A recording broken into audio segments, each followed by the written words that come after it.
거예요. 이런 마을들을 실제 하는 일본의 사례가 있고 그런 사례들을 어떻게 하면 배울 수 있을까? 내가 사는 마을에 어떻게 적용하면 좋을까? 이런 것들을 막 고민하면서 주변에 있는 친구들하고 같이 책을 보면서 공부를 했었거든요.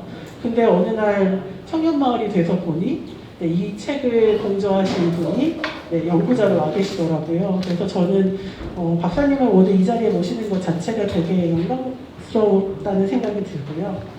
그래서 오늘 1시간 정도는 박사님이 이 지역에 청년마을이 시작된다는 것이 어떤 의미일까에 대해서 좀 이야기를 나눠주실 거고요. 그리고 나서 1시간 정도는 저와 이렇게 제가 진행하면서 오신 분들의 질의응답도 받고 약간 토크쇼처럼 편안하게 이야기하는 자리를 가지려고 합니다. 이야기 앞에 들어보시고 좀 나도 궁금하고 이런 것들이 또 방안이 되지 않을까? 이런 의견들도 있어요 라고 좀 편안하게 이야기 나눠주시면 좋을 것 같습니다. 네, 시간이 맞췄네요. 제가 오신 분들이 조금 일찍 또 이렇게 준비해 주셔서 10분 먼저 조금 박사님 모시려고 하거든요. 괜찮으신가요? 네네. 네. 서강대학교 지역재생연구팀으로 계시고 더가는 연구소 연구실장으로 계시는 조희정 박사님을 모시겠습니다.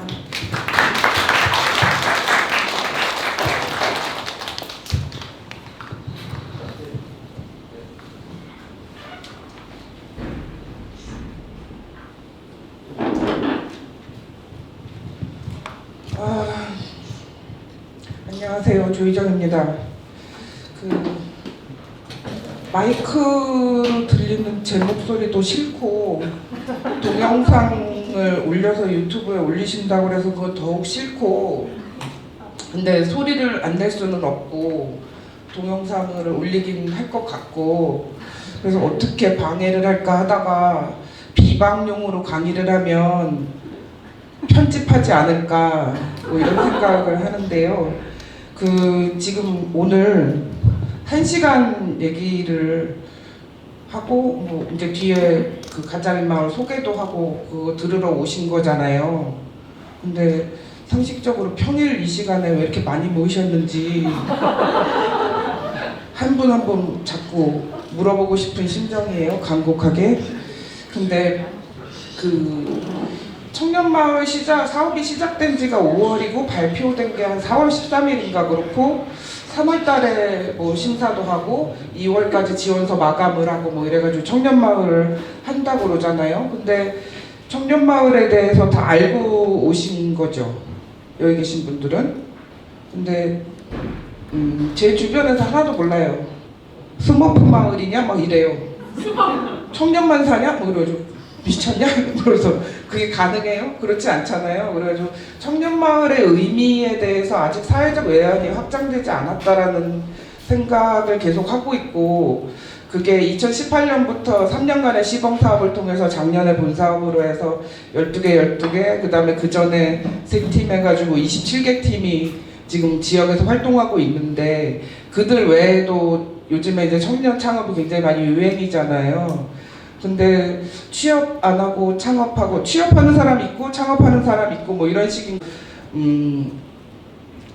저는 강연의 퀄리티는 모르겠는데 시간은 칼같이 지켜요. 그래서 50분에 시작했는데 50분에 마칠 겁니다. 그래서 오늘 말씀드릴 내용은, 제목은 청년마을과 지역재생인데, 그러면 청년마을하고 지역재생이 관계가 있나? 청년마을이 만들어지면 지역이 나아지나? 지역이 망하고 있었나? 재생은 왜 시키지? 뭐 이런 식의 상식적인 질문을 할 수 있잖아요. 그래서 그런 얘기를 좀 해보려고 그래요. 그리고 이민아 대표한테 워크샵에서 제일 먼저 강연 의뢰를 받았기 때문에 신규 청년마을 12개 중에 처음 제가 강연을 하는 건데, 이걸 마지막으로 지역에 돌아다닐 일은, 다른 청년마을에는 안 가려고, 왜냐면 강연하는 걸 굉장히 싫어하기 때문에. 그리고 뭐 강연이 업도 아닌데 뭐 다 돌아다닐 일은 없을 것 같아서 처음이자 마지막으로 욕 한번 시원하게 하고 끝내려고 1시간 동안 불살라 보겠습니다. 잘 따라오세요. 제가 지역재생 전공은 아니고요. 전공을 틀었죠. 원래는 정치학을 전공하는데 정치학 쪽에서는 지방자치 쪽을 지방에 대해서 접근할 때 그렇게 접근을 해요. 근데 굉장히 재미없는 방식으로 접근을 하죠. 주민참여, 주민발언, 주민투표가 잘 되면 지방이 나아질 것이다. 제도가 좋아지면 나아질 것이다. 맞죠? 근데 그 지방자치가 우리나라 도입된 지 1992년 아니면 전국동시 지방선거가 된 게 1995년.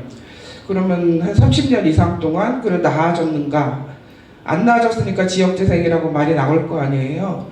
그럼 이게 재생용지인가? 뭐 이게 재생이란 말을 왜 쓰지? 이거 영어로 뭐라 그러지? 뭐 이런 식으로 재생이란 말이 나왔을 때 굉장히 좀 혼란스러웠어요. 그래서 이 얘기하기 전에 제가 지역재생 전문가는 아니다. 그리고 책을 뭐 갖고 왔는데 요 앞에 요 네 권은 일본 책을 번역한 거예요. 일본 책을 왜 번역하냐? 일본 사례 말고 뭐 미국이나 유럽 사례는 없냐? 있지요, 당연히.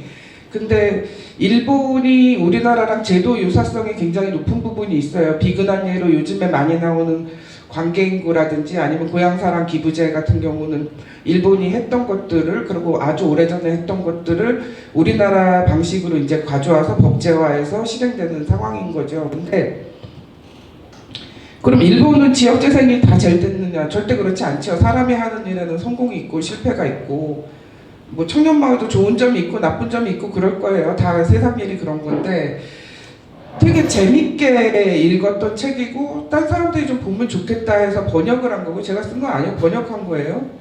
남편하고 같이 번역한 거고 코로나 때문에 일본 갈 일이 없다 보니까 번역밖에 할 일이 없었어요. 그래가지고 집에서 계속 번역만 하고 뭐 이러고 있었고 일본 사례를 보면서 이 사례는 맞고 이 사례는 틀리고 얘네는 이걸 시행착오를 우리가 좀 비켜갈 수 있지 않을까 하는 의미로 그러니까 일본이 잘했으니까 베끼자 이건 아니고 우리는 좀 다르게 할 수 있지 않을까라는 생각으로 번역을 했고 이쪽은 이제 창업자들 인터뷰하면서 책을 낸 건데 두꺼운 책도 있고 뭐 얇은 책도 있고 그렇긴 한데 제가 전국의 많은 창업자들을 다 만날 수는 없잖아요. 그래서 그냥 기회가 되는 대로 그냥 만나면서 조금씩 내고 있는 거고 초기에는 강원도 쪽을 좀 많이 봤었고 지금은 뭐 이제 강원도가 마치 창업의 메카인 양 이렇게 돼 있었고 경북도도 굉장히 잘 되는 편이고 지역 바이어스가 좀 있는 것 같다라는 생각이 들어요. 그래서 어느 광역을 기준으로 봤을 때 어딘 좀 잘 되는 것 같고 어딘 안 되는 것 같고 그럼 연구하는 입장에서는 왜 안 되지? 뭐 이런 생각이 들 거 아니에요. 그래서 그 답을 찾아가는 과정이고 이 연구가 언제 끝날지는 모르는 뭐 이런 상황입니다. 그리고 제가 서강대에서 지역재생 프로젝트를 하고 있긴 한데 더가능연구소라는 그러니까 리서치 벤처를 창업을 했어요. 재작년에.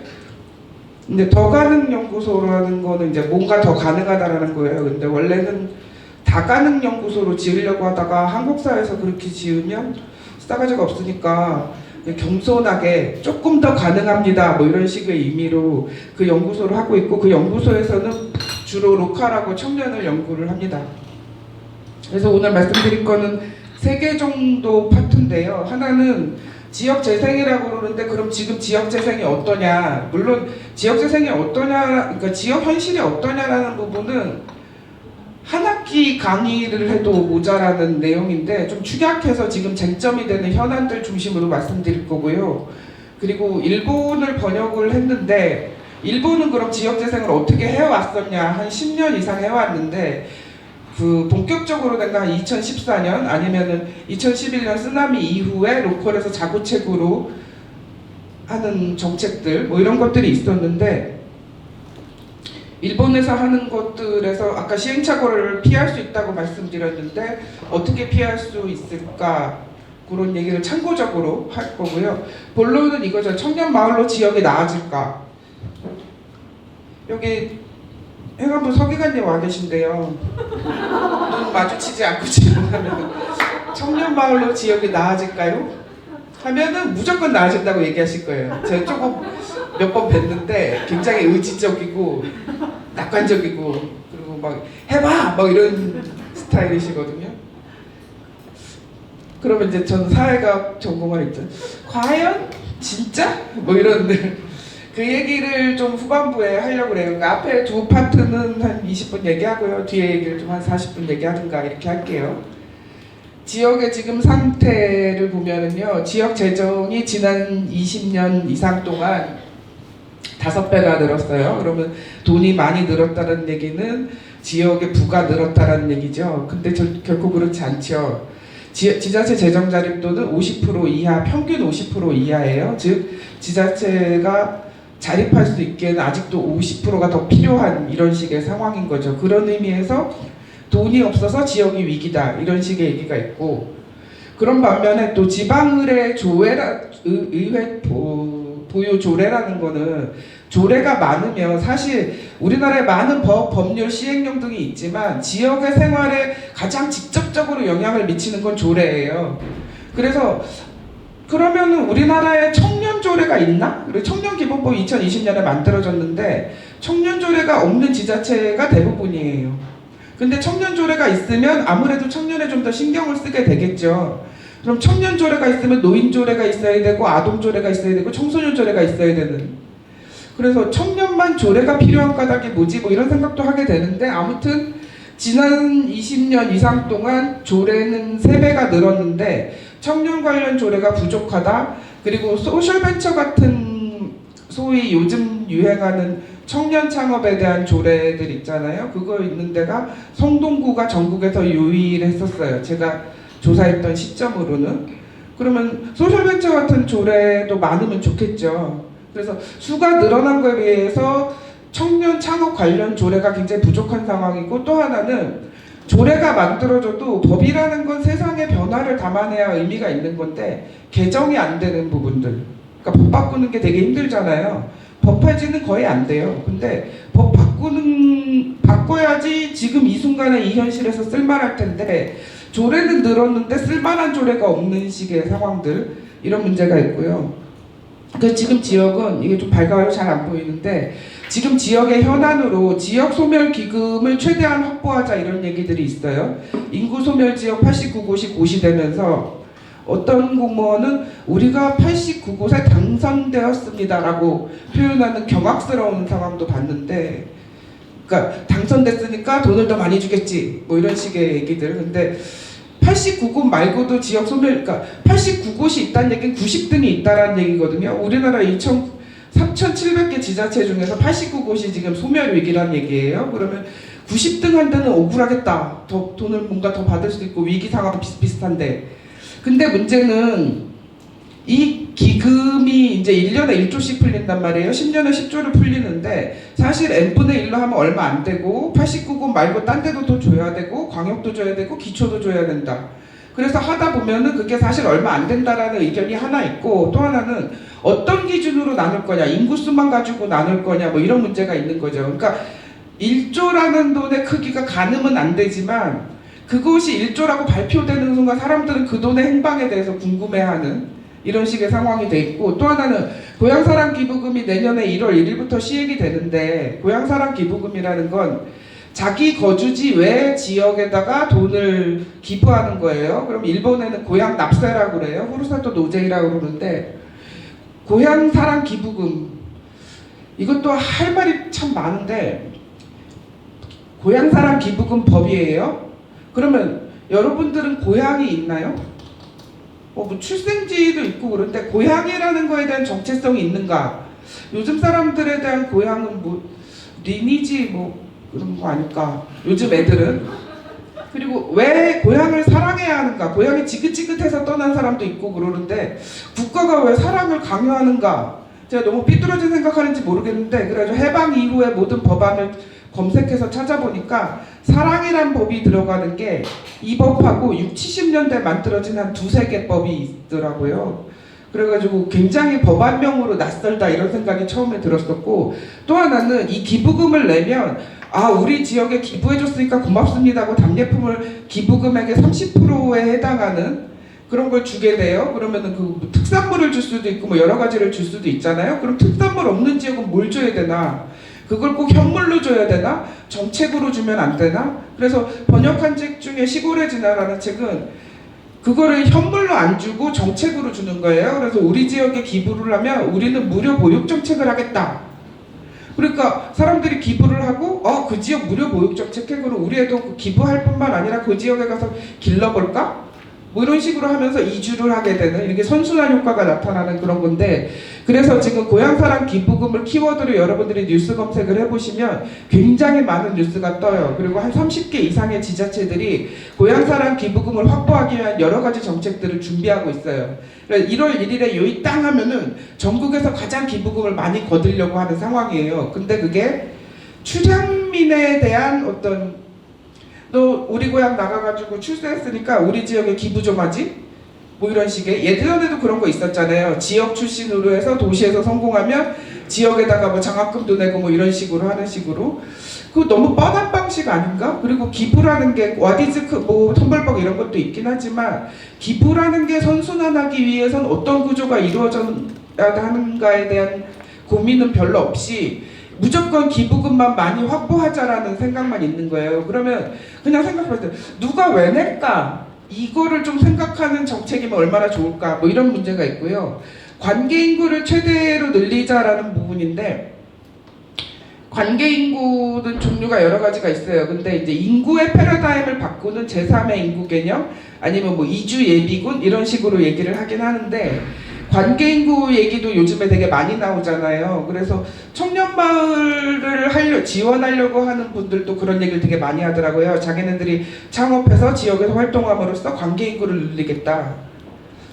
과연 될까? 뭐 이런 생각이 들긴 하는데, 어쨌든 정주나 관광 뭐 이런 거, 관광은 그냥 와서 특산물 사고 그냥 휙 유명한 데 핫스팟 돌아다니고 마는 거니까 그런 거보다는 그렇다고 이 정주에서 이주하는 것도 아니고 그런 것보다 느슨한 의미에서의 인구 개념으로는 괜찮은데 과연 어떻게 늘어날 수 있을까? 뭐 이런 것들이 있죠. 그 다음에 그럼에도 불구하고 현안으로 지역소멸기금, 고향사랑기부금, 관계인구, 요즘에 나오는 어떤 새로운 개념 말고 또 하나는 주민자치위원회가 주민자치회로 전환 중이죠. 정치적으로, 행정적으로는. 근데 그 과정도 굉장히 살벌하게 이루어지고 있죠.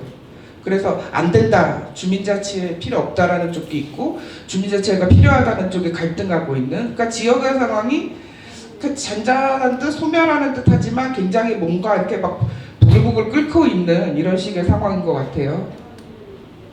또 하나는 그 이전에 생각해 보니까 지역에 대해서 물론 제도라든지 아니면 관계인구가 안 만들어져서 지역에 돈이 없어서 조례가 현찰화서 뭐 여러 가지가 있겠는데, 지역의 상황이 왜 이렇게 됐는가에 대해서는 우리 안에 깊은 편견이 있는 것 같아요. 그러니까 여러분들이 지역을 어떻게 부르는지 모르겠는데 경주시라고 불러야 될지 뭐 가포읍이라고 불러야 될지 뭐 경북이라고 불러야 될지 모르겠는데, 지역에 대한 대책 없는 낭만론, 마치 그 리틀 포레스트에 나오는, 근데 이제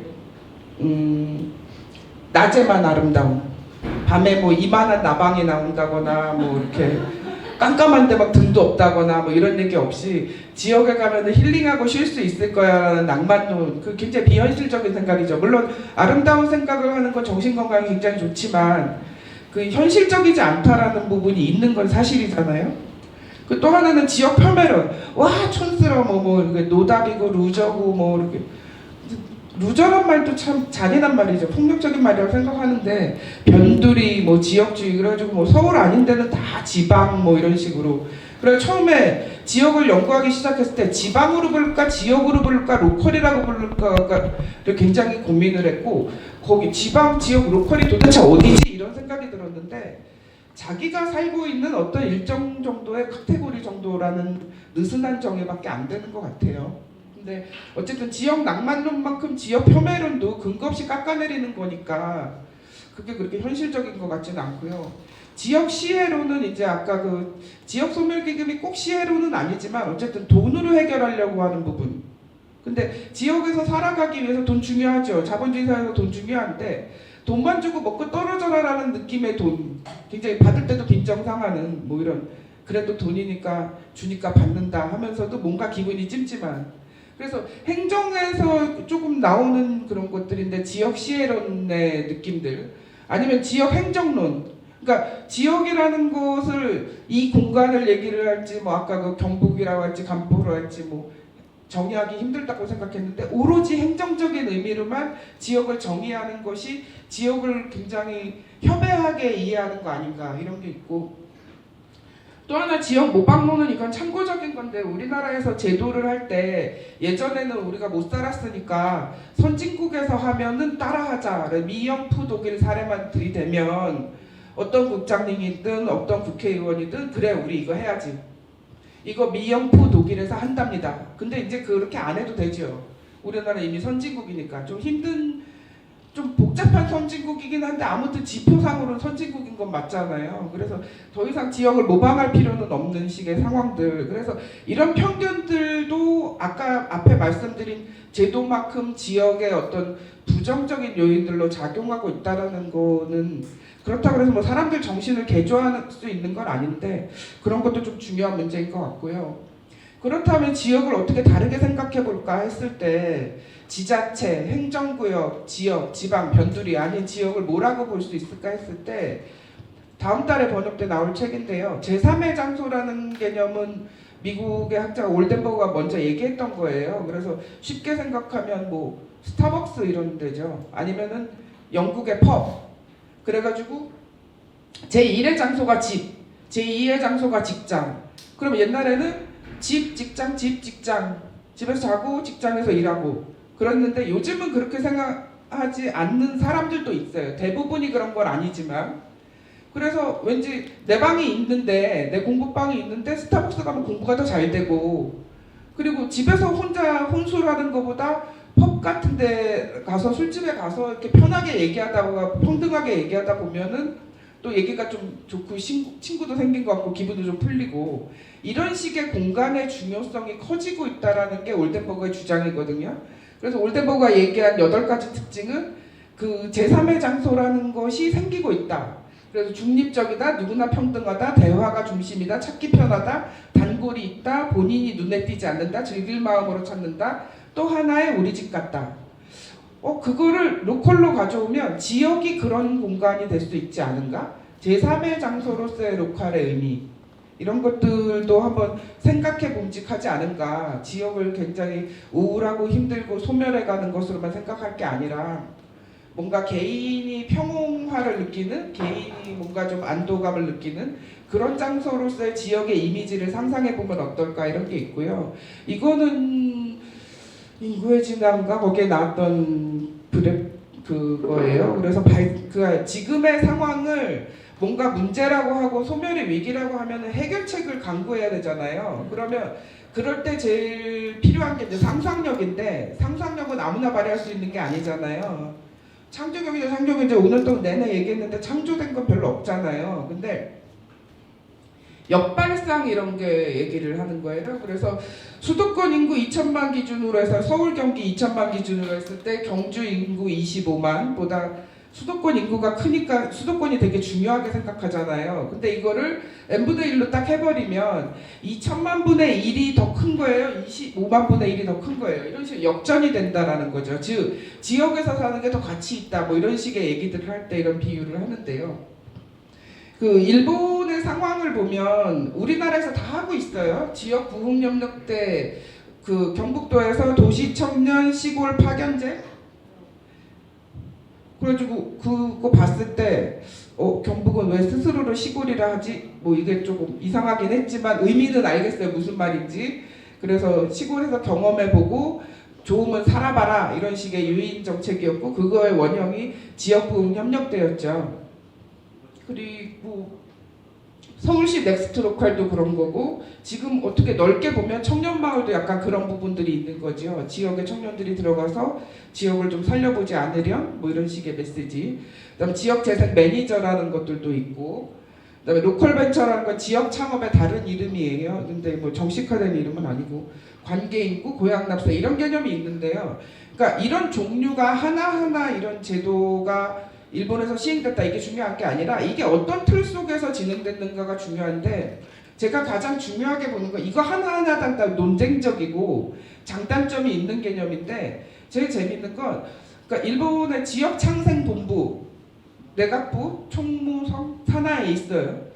속 말해서 컨트롤 타워가 있다라는 거죠. 그럼 지역이 소멸이라며요. 우리나라가 89급시 뭐 2050년대인가 뭐 없어진다며요. 그러면 왜 컨트롤 타워가 없지? 뭐 이런 생각이 드는 거예요. 물론 강력한 컨트롤 타워에 돼요. 근데 우리나라는 모든 안건이 있을 때마다 컨트롤 타워가 필요하다라고 하는데 컨트롤 타워가 사실 정부 조직 구성상 강력해지긴 좀 힘들긴 하거든요. 불구하고 정부나 사회에서 이런 식의 정책적 노력을 조금 이렇게 모아서 하려는 그런 게 없다라는 게 제일 아쉬운 그런 부분들이 있습니다. 그리고 관계인구 부분은 이건 인구의 진화 책에 나와 있으니까 넘어가고요. 재밌는 거는 그런 거예요. 그러니까 그 뭐 관계인구도 좋고 지역 뭐 고향 사랑 기부금도 좋고 그러는데 이런 거예요. 그러니까 시마고토 아카데미라는 게 관계 안내소거든요. 그래가지고 그러니까 도시로 가서 청년을 잡아오는 거예요. 그런데 어떻게 하냐면 우리 지역 이런 게 그러니까 한 7주 정도 프로그램이 되는데 주말에만 해요. 직장인이 와야 되니까. 그래가지고 그러니까 수도권에 가서 우리 지역은 이런 게 있고 어떤 사람이 있고 어떤 창업이 있고 뭐 이런 식의 얘기들을 하는 거예요. 근데 우리가 수도권에서 본 아니면 큰 도시에서 본 지방에 대한 정보는 대개 다 특산물 장터 뭐 이런 거예요. 아니면은 관광 팜플렛 그 있잖아요. 이렇게 부채처럼 이렇게 쭉 펴지는 그래가지고 경주로 오세요. 경주의 핫스팟, 경주의 먹거리 뭐 이런 그런 거 말고 라이프를 보여주는 거예요. 그런 다음에 반 정도는 그런 교육을 하고 반은 끌고 가요. 지역에 가가지고 만나게 해주는 거예요. 그럼 만나다 보면은 와 이게 이 지역에서 이렇게 가능해 나 여기 살아야겠다 뭐 이런 사람들이 생기는 거죠. 그런 거를 관광 안내소와 차별화된 의미로 관계 안내소라고 그러는데 이런 개념 괜찮네. 그래가지고 지역 소멸한다고 인구 없어진다고 난리치지 말고 도시로 쳐들어가가지고 도시 청년을 잡아오자. 신선한데? 뭐 이런 생각이 드는 거죠. 그 다음에 이거는 뭐 넘어가고 이 가미야마 지역 있잖아요. 그 마을의 진화에 나오는 제가 처음에 우리나라 지역 그러니까 지역재생 사례를 보다가 재밌게 본 지역. 근데 요즘에 여기서 뭘 하냐면은 학교를 만들어요. 폐중학교를 개조해가지고 학교를 만드는데 반드시 가미야마 그 시골에 5,000명밖에 안 사는 게 아니라 5,000명이 이렇게 쭉 면 단위로 있는데 그 중에 그 도시 안에는 한 200명 살아요. 그러니까 그 사람 구경하기 힘든 데잖아요. 근데 그 시골까지 15세 이상 중학생이 와서 고등학교 3년, 대학교 4년을 7년의 교육과정을 5년에 끝내주겠다. 근데 어떻게 끝내주냐면 기술, 그 다음에 디자인, 그 다음에 창업가 정신이라는 3가지 주제의 커리큘럼으로 애들을 계속 돌리겠다. 그리고 이 지역에 나는 산물로 무상급식을 해주겠다. 그 다음에 고향납세로 얻은 기부금을 3년, 이게 준비과정이고 내년에 개교하는데 3년 동안 200억을 거뒀는데 그거 가지고 그러니까 학비 없음. 그리고 와서 얘기하는 강사들이 뭐 거의 이제 뭐 실리콘밸리 뭐 IT CEO 이런 사람들이 와서 전국에서 모인 그러니까 중학교 졸업한 15세 이상 청소년 40명, 한 학년에 40명씩 5년이면 200명 대상으로 강의를 해서 이제 본격적으로 키워내겠다 이런 얘기를 하는 거예요. 그래서 이게 무슨 학교 이런 의미가 아니라 지역에서 살려면 지역을 뭔가 새롭게 바꾸려면 어떤 컨셉이 필요한가 그리고 어떤 식의 지금 지역에 많은 창업들이 있는데 뭐 얼마 전에 기사 보니까 강릉의 커피가 부산 커피 산업에 진다. 계속 카페만 만들고 끝날 거냐, 바리스타 교육은 안 할 거냐, 커피 문화는 만들고 있는 거냐, 그걸 못했기 때문에 강릉 커피 문화는 위기다. 뭐 이런 식의 그 글을 봤거든요. 그런 거죠. 그러니까 창업을 많이 하는 건 좋은데 그 창업을 중심으로 해서 뭔가 꼼꼼하게 어떤 그 산업 체계, 생태계 이런 게 만들어지지 않으면 그냥 잠깐 창업했다가 끝나는 상황이 되지 않을까라는 어떤 우려가 있는 거죠. 그래서 그런 연장선상에서 이런 식의 장기적으로는 교육이 누가 짓든 이게 다 그 국가 돈 안 들어간 거거든요. 국가 그 지역에서 왜 이거를 안 하냐고 그랬더니 그거죠. 그러니까 사고 날까봐 그 뭐 했다가 적자 날까봐 뭐 이런 여러 안 되는 이유는 많잖아요. 그 안나 카레리나 법칙 안 되는 집안의 이유는 되게 많고 행복한 집안의 이유는 다 하나다. 뭐 이런 얘기. 그래서 이거는 순환경제고요. 백인회의 이것도 되게 재밌는 아이디어라고 생각했는데 아무나 나와가지고 지역에서 모여가지고 그냥 도란도란 얘기하는 건데 5분 딱 끝나면 마이크 끄는 거예요. 그래가지고 백인이 얘기하면 이 프로그램은 종료되는 거예요. 근데 그 누가 와서 무슨 얘기를 하냐면 초등학생이 나와가지고 그냥 5분 동안 아무 말 대잔치 하는 거예요. 그러면은 그냥 지역에 돌아다니면서 보던 초등학생이 아니라 걔가 마이크를 잡고 얘기하는 순간 아 쟤는 저런 생활을 살고 있고 저런 생각을 하는구나.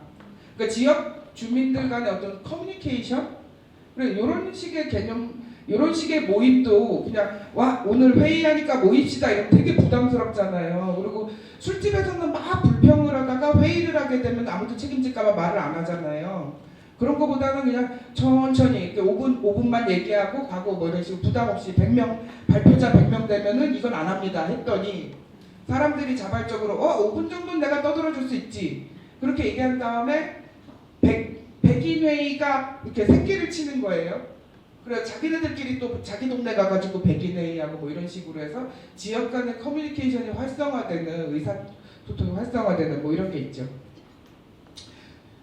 그러니까 앞에는 그냥 서사고요. 예, 본론입니다. 시작하는데 재뿌릴 수는 없잖아요. 그 잘 될 것이다 응원하고 뭐 보이스비 앰비셔스 파이팅 둘 다 제가 제일 싫어하는 말인데 그래가지고 청년마을을 가지고 이제 책을 써야겠다라고 생각을 하면서 인터뷰를 몇 군데를 하고 원래 아는 데들도 있었고 뭐 해가지고 막 고민을 하다가 청년마을의 정체성이 뭘까 하면 워딩으로 하면 간단해요. 청년의 지역 활동을 통해서 지역을 살리자 이거잖아요. 그러면 저는 청년이란 말도 싫고 노년이란 말도 싫어요. 저는 왜 이렇게 싫은 게 많은지 모르겠는데 제가 좋아하는 것도 되게 많긴 한데 지역을 살리는 사람은 주민일 수도 있고 관광객일 수도 있어요. 관광객이 와서 돈을 많이 쓰면은 지역의 경제가 발전될 수도 있는 거고 이주민이어도 좋고 정주민 뭐 아무 상관없는데 청년이 위기니까 이제 청년 창업이 주목받는 부분이 있고 그런 분위기가 된 지 한 5년 됐고 그거는 사회 전체의 경제 위기와도 상관이 있고 뭐 이런 식의 상황인데 청년이 활동함으로써 지역을 살린다. 그럼 청년 혼자 살리겠냐고 안 되잖아요.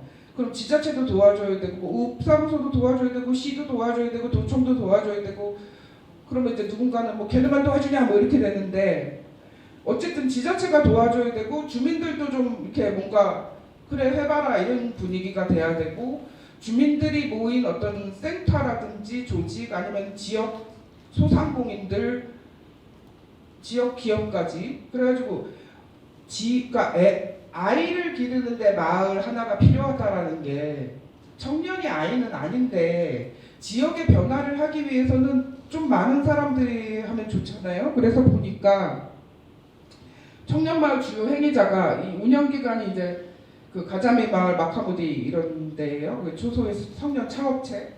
그런 다음에 체험 청년이 있죠. 그러면 누군가 체험을 하고 가요. 그럼 그 사람이 꽂혀가지고 정착할 수도 있고 정착 안 할 수도 있어요. 그리고 다른 지역 가서 정착할 수도 있겠죠. 근데 정착한 사람만 몇 명이냐 해버리면 골 때리는 거예요. 이사하기가 그렇게 쉽나? 그렇게 질문하는 사람은 이사를 그렇게 쉽게 하나? 뭐 이런 생각이 드는 거죠. 그래서 청년마을의 성과를 정착 청년으로만 하는 거는 옳지 않다라는 거를 어떻게 납득하게 얘기할 수 있을까가 제 숙제예요. 내 생활이 경주에 와서 힐링이 됐다. 뭐 이런 우리를 불러낸 이런 청년 운영기관뿐만 아니라 다른 가게들이 많이 있었다. 그리고 하다 보니까 나는 여기서 뭘 할 수 있을 것도 같았다. 근데 사람이 생각한다고 바로 실행하는 건 아니잖아요. 즉 미정착 청년의 어떤 경험도 사실 의미가 있다라는 거예요. 근데 소위 그거를 이제 그 복잡한 말로 이제 정성적 평가 이렇게 얘기를 하죠. 근데 정성적 평가라도 논리적으로 합리적으로 타당하게 설득력이 있어야 돼요. 그래서 앞으로 계속 인터뷰하면서 도대체 어떤 종류의 정성적 평가가 있을까? 왜냐하면 나는 이 지역을 처음 왔는데 이 지역에 어떤 가게가 없더라. 난 여기서 블루오션을 봤다. 여기서 기필코 창업을 하겠다라는 경제적 필요성을 느낄 수도 있는 거. 여러 가지 니즈가 있을 것 같아요. 그 다음에 행정안전부 실무자 저기 와 계시고요. 그 다음에 지자체에서 오셨나요? 지자체 전담부서라는 건요. 그거예요. 그러니까 그 청년과 있고 뭐 아동과 있고 노인과 있어야 되냐 뭐 이런 얘기. 그러니까 청년 실업이 그렇게 문제라면 청년과 정도는 있어야 되는 거 아닌가. 그러니까 저는 지역에 많이 돌아다니면서 지자체 실무자들이 자기도 분명히 20대를 겪었을 텐데 저는 청년을 잘 몰라요라는 얘기를 하는 걸 들었는데 되게 안타까웠는데 아 이해하기 싫구나. 생각이 싫어요. 그럼 복잡하고 싫은 거 너무 싫어요. 뭐 이런. 근데 아우 저는 청년을 몰라요. 속으로 자랑인가? 뭐 이랬는데 이 그 관공서에서 도와주지 않으면 공간 문제라든지 이런 거 해결하기 굉장히 힘들어요. 우리나라 제일 중요한 게 부동산이잖아요. 그걸 리스 개념으로 싹 바꿔가지고 장기 임대하면 좋겠지만 향후 100년 안에 그런 일은 일어나지 않는다는 거에 제 손모가지를 걸 거예요. 부동산은 소중하니까요. 뭐 이렇게 되는 거죠. 근데 그렇다 그러면 유휴 공간이 몇 개인지 그 유휴 공간을 조금 자 여기 이 건물에 건물주분도 계신데요. 그런 좋은 어른만 있는 게 아니잖아요. 그러면은 막 지역에 있는 공간을 어르신을 설득해서 써라 그래. 뭐 안 쓰는 것보다는 공간에 사람이 돌면 좋지. 햄스나 그 자손이 안 돼 어머니 하는 순간 이제 모든 얘기는 다시 원점으로 돌아가는 식의 사례가 비일비재하단 말이에요. 다른 지역에서. 그래서 그런 문제를 해결해 줄 수 있는 지역의 어르신이나 아니면 지자체의 역할도 청년마을의 중요한 행위자라는 부분, 그 다음에 주민 대표자, 마을 조직, 마을의 소상공인, 즉 마을 전체가 다 달려붙어야 되는 굉장히 복잡한 사업이라는 부분이 있고요. 또 하나는 자꾸 행안부 실무자를 거론하면 한번 해보겠다는 얘기 같아서 자 디테일하게 봅시다. 2018년에 청년마을이란 이런 겁니다 하는 공지문이 있었고 2019년에 있었고 2020년, 2021년, 2022년에 행안부는 청년마을을 모집합니다 하는 공지가 있었어요. 그래가지고 5개를 쫙 늘어놓고 자세히 봤어요. 청년마을이 뭔가 그랬을 때 아 이거는 좋은 얘기네요. 안심하세요 선생님. 그러니까 뭔가 처음에는 공간 활성화 프로젝트, 시민주도 지역사회 문제 해결 그랬는데 점점 지나갈수록 디테일해져요. 그래서 지방 청년 유출 최신 버전은 지방 청년 유출 방지, 도시 청년 정착 지원, 청년에게 새로운 삶의 기회 제공, 지역 활력 제고 이런 식으로 뭔가 문제가 명확해졌죠. 불구하고 아까 지금 그러니까 굉장히 청년 마을은 연속성이 있다. 5년간 했으니까. 그리고 성장을 한다. 2018년에 된 목포 괜찮아 마을, 목포에서 잘 나가고 있죠. 뭐 이런 식의 얘기들. 그 다음에 다양성을 표출한다. 청년 마을은 여기서는 지금 그래서 가자미 마을을 뭐라고 정의해야 되나요? 아까 오전에 이제 뭐 대표님들하고 얘기를 했는데 약간 문화기획자 유형이 아닐까요? 그랬는데 이제 뭐 F&B도 한다고 그러고 여러 가지 계획들을 말씀하셨어요. 근데 다른 지역에서 뭐 술 만든다고 그러고 다른 지역에서 폐강 뭐 재생한다고 그러고 어디서는 뭐 어촌에서 아웃도어 한다고 그러고 뭐 이런 식의 거니까 그러면은 지역에 가만히 아무 일도 안 일어나는 것보다 청년마을 사업을 통해서 1년에 2억씩이나 받으면서 뭔가 지역에 마이너스보다는 플러스가 있지 않을까라고 한대요. 그 이제 좋은 얘기는 여기까지. 그래가지고 24개는 일단 그래픽이 있기 때문에 3개는 빠졌지만 그리고 지역으로 봤을 때 바이어스가 심합니다. 이 원인은 한 3년 뒤에 나올 것 같아요. 왜냐하면 가장 결정적인 원인이 있을 거란 생각을 해요. 그걸 이제 학문적으로 독립변수라고 그러는데 이런 편차가 나타나는 원인은 뭘까? 뭐 이쪽에서 덜 지원했으니까 덜 됐지 뭐 이렇게 생각할 수도 있는 거고 지자체가 소극적이니까 좀 지자체 점수가 굉장히 지원 의지가 굉장히 중요한 평가 점수인데 뭐 아무튼 좀 여러 가지 생각을 하게 하는 지도예요. 그래서 27개를 재구성해 보니까 이런 식으로 돼 있고 그래가지고 이제 여기서부터는 약간 눈물바다 같은 얘기인데 청년마을을 시작하면은 이거 영업비밀 같은 건데 5월부터 11월까지 2억을 써야 돼요. 그리고 와 6개월 동안에 2억 쓰려면 한 달에 얼마 써야 되지? 이런 게 아니라 이게 그거 하기 전에 몇 월부터 주민들 다 모아가지고 청년마을 이런 건데 우리가 여기서 사업하게 해주세요.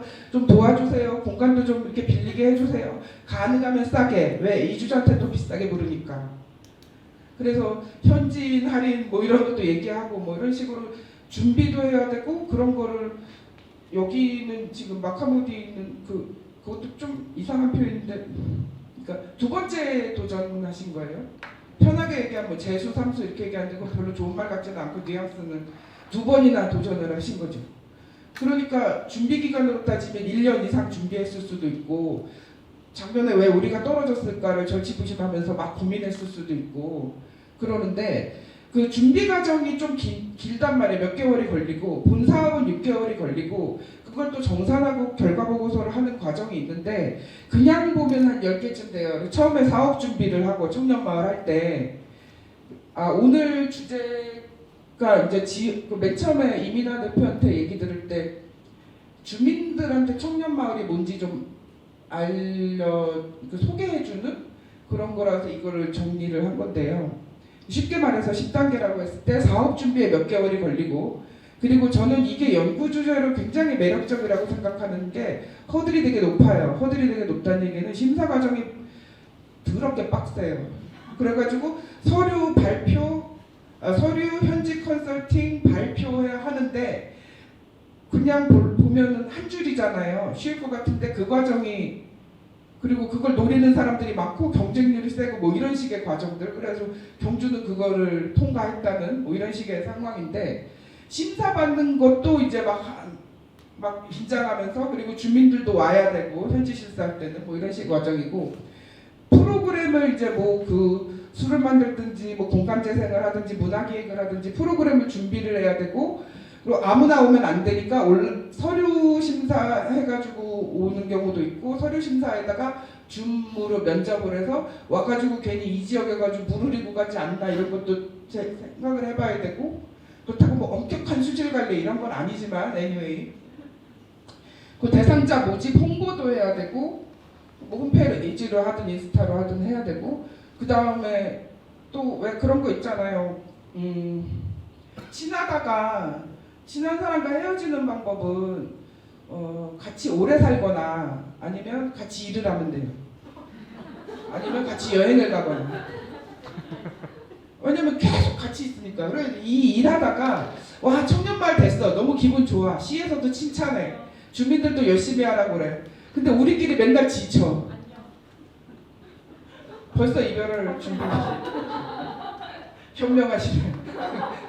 그래서 이 조직 소통 문제를 어떻게 민주적으로 하는가가 되게 힘들어지는 거죠. 그래가지고 야 지치지 말고 열심히 일해. 그래가지고 뭘 위해서 열심히 일하는 거야? 나는 그렇게 살려고 여기 온 게 아니라고. 뭐 그러면서 그래 너 잘났다 뭐 이런 식으로 해가지고 한번 해보자는 얘기냐 뭐 이렇게 그렇게 되면 안 되잖아요. 그래서 이제 내부적으로도 관리하고 지역 외지에서 온 청년들도 관리하고 주민들한테 인사도 잘하고 뭐 할 일이 너무 많은 거지.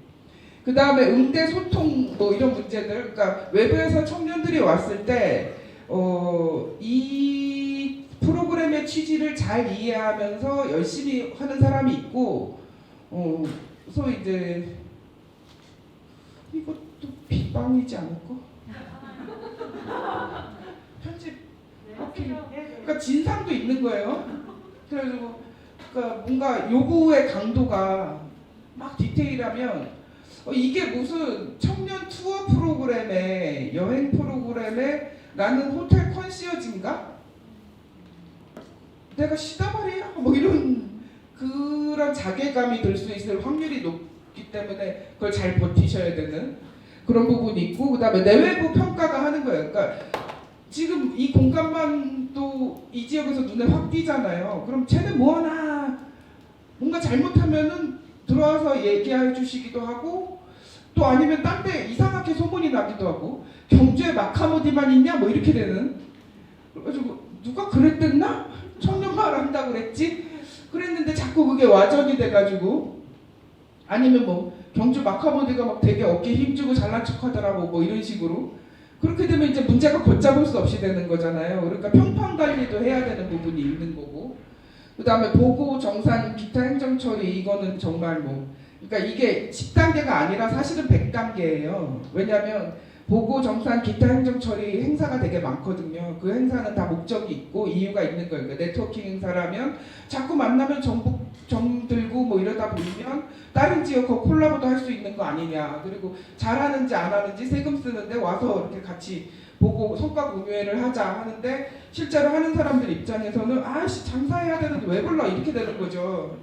근데 그게 이제 서로 조율이 돼야 된다는 거죠. 그래서 청년마을에서 느끼는 거는 청년이 지역을 살린다는 부분에 대해서는 100번 양보해서 이해할 수 있고, 그리고 지금 주역 소멸 상황에서 맞는 말인데 청년만 반점이가 있고 마을이 안 보이는 이상한 청년 마을인데 청년 50% 마을 50% 청년 100% 마을 100% 이런 게 아니라 청년 이것만 보이고 마을이 잘 안 보이는 그런 부분이 있어서, 그리고 그 운영기관이 생각하는 청년 마을과 그다음에 지자체에서 생각하는 청년 마을과 주민들이 생각하는 청년 마을의 어떤 이익, 아이디어 뭐 이런 게 좀 다른 것 같아요.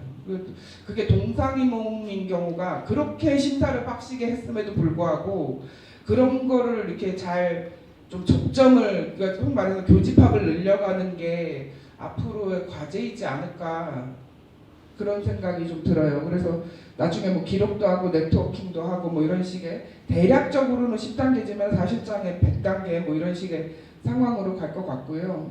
전국적으로 청년마을만 있는 게 아니기 때문에 한 7개 정도의 창업 유형이 있어요. 그리고 앞으로 뭐 7개가 아니라 5조 5억 개가 될 수도 있고 10개가 될 수도 있고, 이 안에도 이게 메인 유형이라면 상품 판매형이 있다 그러면 빵 파는 사람의 시장에 또 여러 가지 분류가 있을 수도 있는 거고, 농산물 파는 것도 있을 거고, 공간재생도 뭐 이런 공간재생 말고 다른 공간재생도 있는 거고, 유형은 이 하위 유형은 되게 많고 이런 사례들이 있고 그 사례마다 특징이 있어요. 근데 요는 그런 거죠. 그러니까 아까 지역 산업의 생태계, 강릉 커피 산업 이런 걸 그냥 얘기를 했는데, 이런 유형들이 다양화되면 지역 살만하다 이렇게 볼 수 있지 않을까요? 그리고 이 유형을 꼭 청년만 창업하는 게 아니라 뭐 청소년이 창업할 수는 없겠지만 어쨌든 뭐 시니어도 창업할 수 있는 거고, 그게 과거와 다른 방식 막 이렇게 대중소비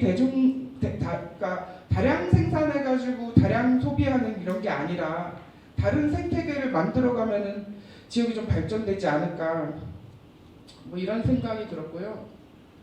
그 결론을 뭐라고 칠까 하다가 나를 불렀으니까 덕담을 해야겠지? 뭐 이런 생각이 들어서 그렇게 하기 싫은데? 뭐 이렇게 생각하다가 그 최근에 낸 제3의 창업시대라는 책에는 그 얘기를 썼어요. 행복한 지역은 친구가 필요하다. 동화 같은 얘기인데 사실 인간은 사회적 동물이다. 뭐 아리스토텔레스가 그랬으니까 그 얘기의 연장은 아리스토텔레스가 그런 말을 했어요. 행복한 사람은 친구가 필요하다. 지금 그거를 로컬 버전으로 바꾸면 행복한 지역은 친구가 필요하다 이런 상황인데, 또 하나 드는 생각은 지역이 발전하려면 돈, 사람이 필요하죠. 근데 사람을 억지로 갖다가 이주시킬 수도 없는 거고, 돈을 끌어모은다는 게 도대체 얼마면 만족하겠냐, 그것도 사실 모르는 거고, 지역에 돈이 많은 거랑 내가 돈이 많은 거랑 별개의 문제이기 때문에, 그러면 지역의 돈이나 사람 그런 거 말고 뭘까? 그래서 요즘에는 청년 창업의 흐름에서 그리고 지역 재생의 흐름에서 지역의 스펙이 돈, 사람 말고 청년이 있는 게 아닐까. 왜냐면 많은 지역을 돌아다니면 의외로 우리 지역에 청년이 있으니까 사람이 오고 막 그래가지고 사람 살기 좋은 환경이 됐어요 하는 지역들도 꽤 있거든요. 그래서 앞으로의 지역의 스펙은 청년일 것 같다라는 느낌이 들고요. 물론 이제 청년 개념도 넌센스는 있어요. 19세에서 많게는 49세까지거든요. 그러면 아버지하고 아들하고 청년이라는 얘기니까 좀 그렇긴 한데, 그 상징적인 의미에서 뭔가 하려고 하는 사람들을 포괄적으로 생각하면 앞으로 지역의 스펙은 청년일 것 같고, 덕담을 하기 싫다고 그랬지만 그런 의미에서 보면 경주의 스펙은 마카보디가 아닐까 뭐. 이것도 지워주세요. 뭐 그런 얘기를 끝으로 뭔가 유종의 미를 거두는 느낌으로 낯간지럽지만 그렇게 하고 끝내고, 조금 일찍 끝났는데 질의응답을 뭐 제가 답을 다 할 수는 없는데 쟤는 저렇게 생각하는구나 하고 뭐 질의응답을 하시면 될 것 같아요. 예, 이상입니다.